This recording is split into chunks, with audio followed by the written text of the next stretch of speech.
Kitabu cha 3 cha Musa kiitwacho Mambo ya Walawi, sura ya 1. Bwana akamwita Musa na kusema naye kutoka katika hema ya kukutania, akamwambia, nena na wana wa Israeli uwaambie, mtu wa kwenu atakapomtolea Bwana matoleo, mtatoa matoleo yenu katika wanyama wa mifugo, katika ng'ombe na katika kondoo. Matoleo yake kwamba ni sadaka ya kuteketezwa ya ng'ombe, atatoa ng'ombe mume mkamilifu, ataleta mlangoni pa hema ya kukutania, ili akubaliwe mbele ya Bwana. Kisha ataweka mkono wake juu ya kichwa cha hiyo sadaka ya kuteketezwa, nayo itakubaliwa kwa ajili yake, ili kufanya upatanisho kwa ajili yake. Naye atamchinja huyo ng'ombe mbele za Bwana. Kisha wana wa Haruni, hao makuhani, wataileta karibu hiyo damu na kuinyunyiza damu yake kando kando katika madhabahu iliyo hapo mlangoni pa hema ya kukutania. Kisha atachuna sadaka ya kuteketeza na kuikata vipande vyake. Kisha wana wa Haruni watatia moto juu ya madhabahu na kuzipanga kuni juu ya moto. Kisha wana wa Haruni makuhani watavipanga vile vipande vya nyama, kisha kichwa chake na mafuta yake juu ya kuni zilizo juu ya moto uliopo juu ya madhabahu. Lakini matumbo yake na miguu yake ataiosha kwa maji, na huyo kuhani ataviteketeza vyote juu ya madhabahu, ili iwe sadaka ya kuteketezwa, dhabihu ya kusongezwa kwa njia ya moto, ya harufu ya kupendeza kwa Bwana. Na matoleo yake kwamba ni katika kundi, katika kondoo au katika mbuzi, kuwa sadaka ya kuteketezwa. Atatoa mume mkamilifu, naye atamchinja hapo upande wa madhabahu ulioelekea kaskazini mbele za Bwana. Na wana wa Haruni hao makuhani watainyunyiza damu yake juu ya madhabahu pande zote. Kisha atamkata vipande vyake pamoja na kichwa chake na mafuta yake. Kisha atavipanga vile vipande juu ya kuni zilizo juu ya moto uliopo juu ya madhabahu. Lakini matumbo yake na miguu yake ataosha kwa maji, na huyo kuhani atavisongeza vyote na kuviteketeza juu ya madhabahu. Ni sadaka ya kuteketezwa, dhabihu ya kusongezwa kwa njia ya moto, ya harufu ya kupendeza kwa Bwana. Na matoleo yake atakayomtolea Bwana kuwa sadaka ya kuteketezwa kwamba ni katika ndege, ndipo atakapoleta matoleo yake katika hua au katika makinda ya njiwa. Kisha kuhani atamleta karibu na madhabahu, naye atamkongonyoa kichwa na kumteketeza kwa moto juu ya madhabahu, na damu yake itachuruzishwa kando ya madhabahu. Kisha atakiondoa kile kibofu chake pamoja na taka zake na kukitupa kando ya madhabahu upande wa mashariki, mahali pa majivu. Kisha atampasua na mabawa yake, lakini asimkate vipande viwili. Kisha kuhani atamteketeza juu ya madhabahu, juu ya kuni zilizo juu ya moto. Ni sadaka ya kuteketezwa, dhabihu ya kusongezwa kwa njia ya moto, ya harufu ya kupendeza kwa Bwana.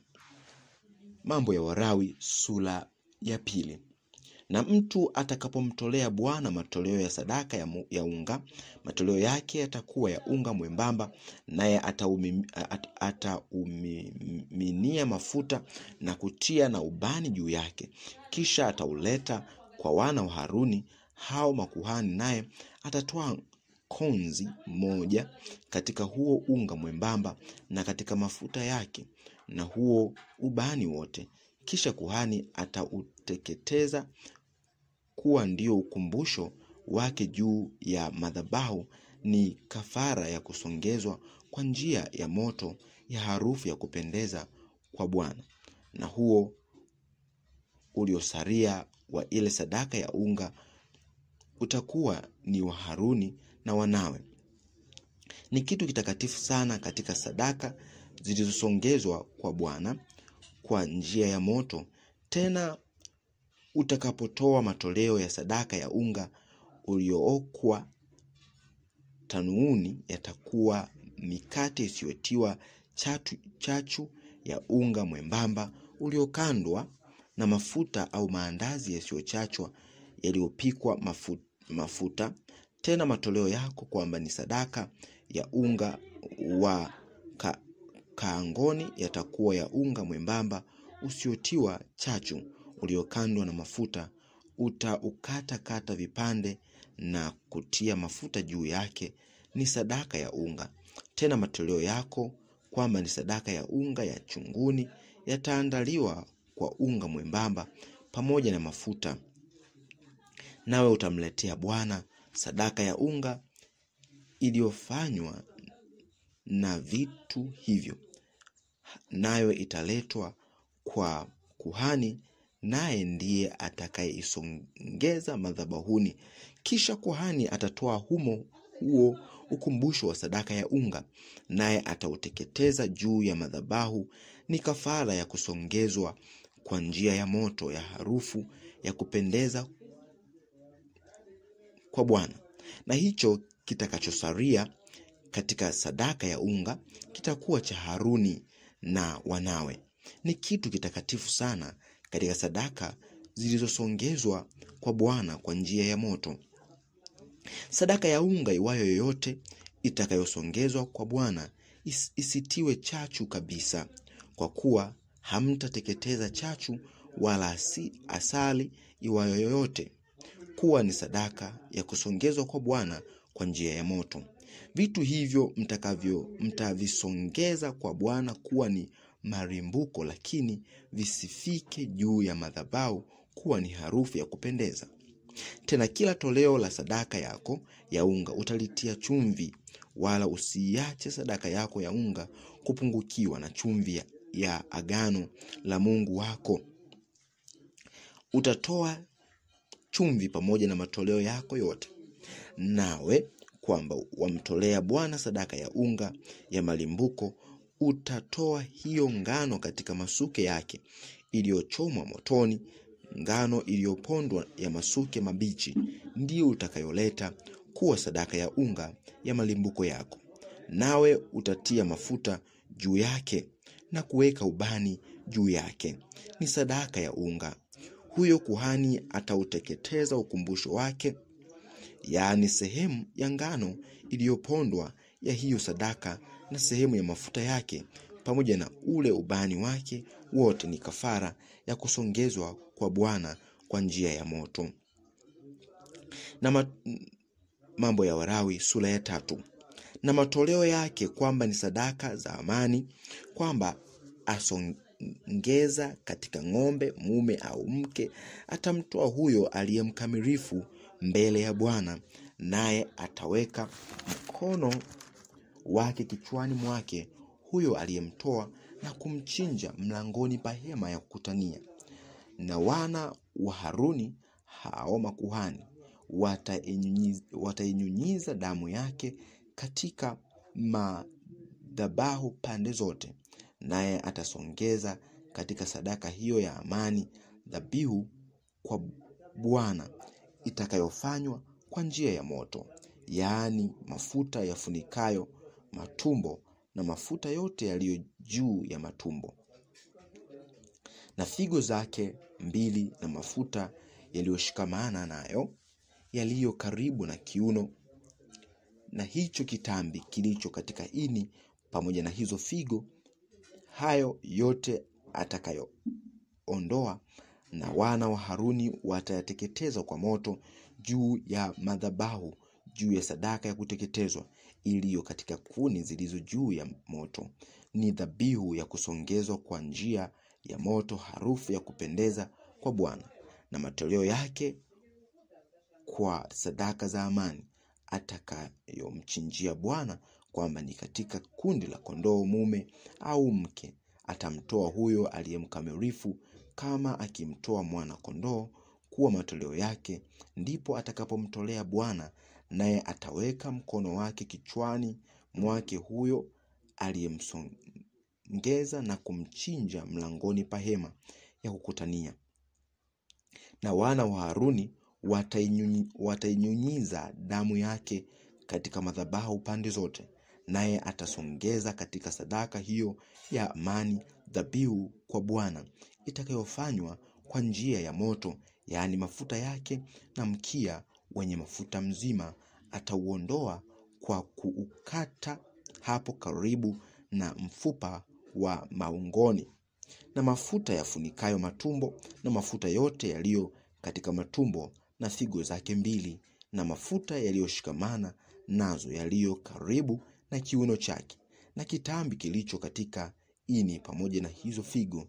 Hayo yote atayaondoa, naye kuhani atayateketeza kwa moto juu ya madhabahu.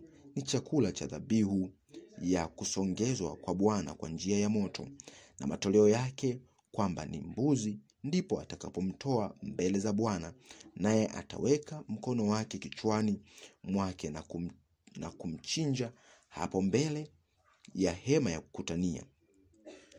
Na wana wa Haruni watainyunyiza damu yake katika madhabahu pande zote, naye atasongeza katika sadaka hiyo matoleo yake dhabihu kwa Bwana kwa njia ya moto, yaani mafuta yafunikayo matumbo na mafuta yote yaliyo katika matumbo na figo zake mbili na mafuta yaliyoshikamana nazo yaliyo karibu na kiuno chake na kitambi kilicho katika ini pamoja na hizo figo mbili.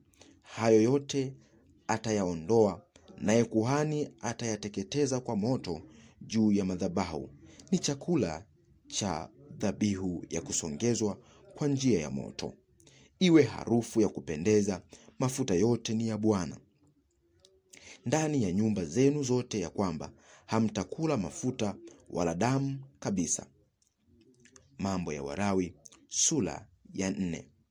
Bwana akanena na Musa na kumwambia, haya, nena na wana wa Israeli uwaambie, kama mtu yeyote akifanya dhambi pasipo kukusudia katika neno lolote ambalo Bwana amelizuilia lisifanywe, na kutenda neno lolote la maneno hayo, kama kuhani aliyetiwa mafuta akifanya dhambi hata analeta hatia juu ya watu, ndipo na atoe kwa ajili ya dhambi yake aliyoifanya na kumsongeza kwa Bwana ng'ombe mume mchanga mkamilifu kuwa ni sadaka ya dhambi. Naye atamleta huyo ng'ombe na kumweka mlangoni pa hiyo hema ya kukutania mbele za Bwana, naye ataweka mkono wake kichwani mwake ng'ombe na kumchinja huyo ng'ombe mbele za Bwana. Kisha huyo kuhani aliyetiwa mafuta atatoa baadhi ya damu ya huyo ng'ombe na kuileta ndani ya hiyo hema ya kukutania. Kisha kuhani atatia kidole chake katika hiyo damu na kuinyunyiza damu mbele ya Bwana mara 7 mbele ya pazia la mahali patakatifu. Kisha kuhani atatia baadhi ya hiyo damu juu ya pembe za madhabahu ya kufukizia uvumba mzuri mbele ya Bwana iliyo ndani ya hema ya kukutania. Kisha damu yote ya huyo ng'ombe ataimwaga hapo chini ya madhabahu ya sadaka ya kuteketezwa iliyoko mlangoni pa hema ya kukutania. Kisha mafuta yote ya huyo ng'ombe wa sadaka ya dhambi atayaondoa, mafuta yote yafunikayo matumbo na mafuta yote yaliyo katika matumbo na figo zake mbili na mafuta yaliyoshikamana nazo yaliyo karibu na kiuno chake na kitambi kilicho katika ini pamoja na hizo figo. Hayo yote atayaondoa vile vile kama yanavyoondolewa katika ng'ombe wa kuchinjwa kwa sadaka za amani. Kisha huyo kuhani atayateketeza juu ya madhabahu ya sadaka ya kuteketezwa. Kisha ngozi yake ng'ombe na nyama yake yote pamoja na kichwa chake na pamoja na miguu yake na matumbo yake na mavi yake, maana huyo ng'ombe mzima atamchukua nje ya marago hata mahali safi, hapo wamwagapo majivu, naye atamchoma moto juu ya kuni. Atachomwa moto hapo majivu yamwagwapo. Na kama mkutano mzima wa Israeli ukifanya dhambi, na jambo lenyewe likayafichamania macho ya huo mkutano, nao wamefanya mojawapo katika mambo yaliyozuiliwa na Bwana kwamba wasiyafanye, nao wamepata hatia, hapo itakapojulikana hiyo dhambi walioifanya, ndipo mkutano utatoa ng'ombe mume mchanga awe sadaka ya dhambi na kumleta mbele ya hema ya kukutania. Kisha wazee wa mkutano wataweka mikono yao kichwani mwake huyo ng'ombe mbele za Bwana. Kisha ng'ombe atachinjwa mbele za Bwana. Kisha kuhani aliyetiwa mafuta atatoa katika damu ya huyo ng'ombe na kuileta ndani ya hema ya kukutania. Kisha kuhani atatia kidole chake katika hiyo damu na kuinyunyiza mbele za Bwana mbele ya pazia mara 7. Kisha nyingine katika hiyo damu ataitia katika pembe za madhabahu iliyo mbele za Bwana iliyoko ndani ya hema ya kukutania. Kisha damu yote ataimwaga hapo chini ya madhabahu ya sadaka ya kuteketezwa iliyo mlangoni pa hema ya kukutania. Kisha atayaondoa mafuta yake yote na kuyateketeza juu ya madhabahu. Ndivyo atakavyomfanyia huyo ng'ombe, kama alivyomfanyia huyo ng'ombe wa sadaka ya dhambi, atamfanyia na huyu vivyo, naye kuhani atawafanyia upatanisho, nao watasamehewa. Kisha atamchukua huyo ng'ombe nje ya marago na kumchoma moto vile kama alivyomchoma moto ng'ombe wa kwanza, ni sadaka ya dhambi kwa ajili ya mkutano. Mtawala atakapofanya dhambi na kutenda pasipo kukusudia neno lolote katika hayo ambayo Bwana Mungu wake aliyazuilia yasifanywe, naye amepata hatia, akijulishwa hiyo dhambi yake aliyoifanya, ataleta mbuzi awe matoleo yake mume mkamilifu. Kisha ataweka mkono wake kichwani mwake huyo mbuzi na kumchinja hapo wachinjapo sadaka ya kuteketeza mbele za Bwana, ni sadaka ya dhambi. Kisha kuhani atatoa katika damu ya hiyo sadaka ya dhambi kwa kidole chake na kuitia katika pembe za madhabahu ya sadaka ya kuteketezwa, nayo damu yake ataimwaga hapo chini ya madhabahu ya kuteketeza, na mafuta yake yote atayateketeza juu ya madhabahu kama alivyoyateketeza mafuta ya hizo sadaka za amani. Naye kuhani atamfanyia upatanisho kwa ajili ya dhambi yake, naye atasamehewa. Na mtu awaye yote katika watu wa nchi akifanya dhambi pasipo kukusudia, kwa kufanya neno lolote katika hayo ambayo Bwana alizuilia yasifanywe, naye akapata hatia, akijulishwa hiyo dhambi yake aliyoifanya, ndipo atakapoleta mbuzi mke mkamilifu awe matoleo yake kwa ajili ya dhambi yake aliyoifanya. Naye ataweka mkono wake kichwani mwake hiyo sadaka ya dhambi na kumchinja sadaka ya dhambi mahali hapo pa sadaka ya kuteketezwa. Kisha kuhani atatoa katika hiyo damu yake kwa kidole chake na kuitia katika pembe za madhabahu ya kuteketeza, na damu yake yote ataimwaga chini ya madhabahu. Kisha atayaondoa mafuta yake yote kama vile mafuta yanavyoondolewa katika hizo sadaka za amani. Kisha kuhani atayateketeza juu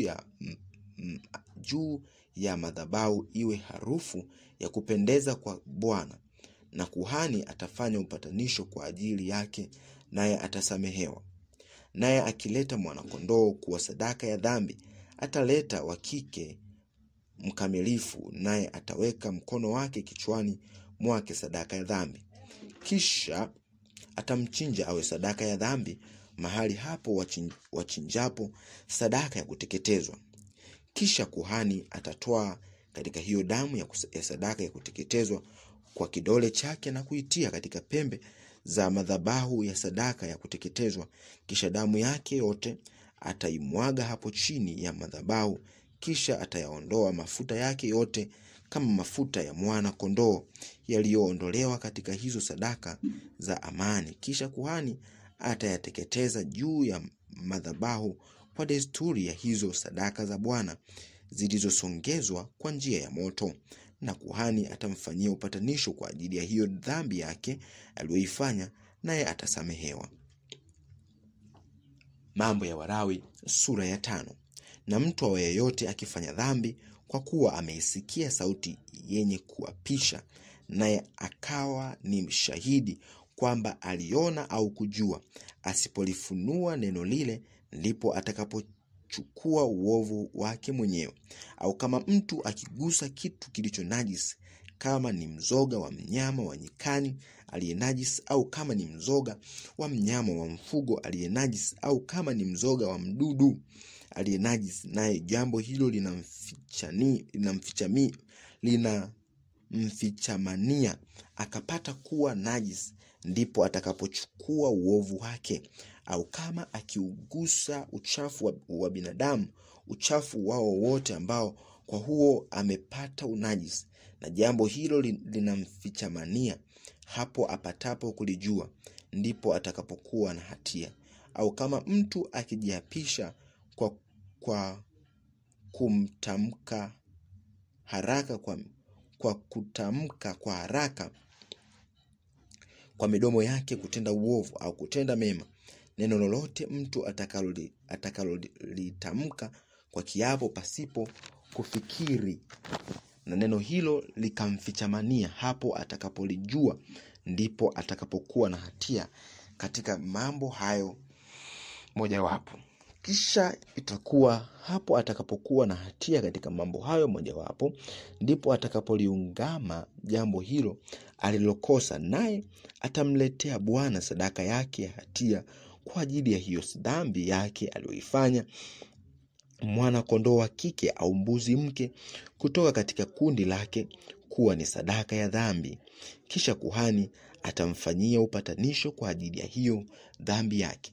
Lakini asipomweza mwana kondoo, ndipo atakapomletea Bwana hua wawili au makinda wawili ya njiwa, kuwa ni sadaka yake ya hatia ya jambo hilo alilolikosa.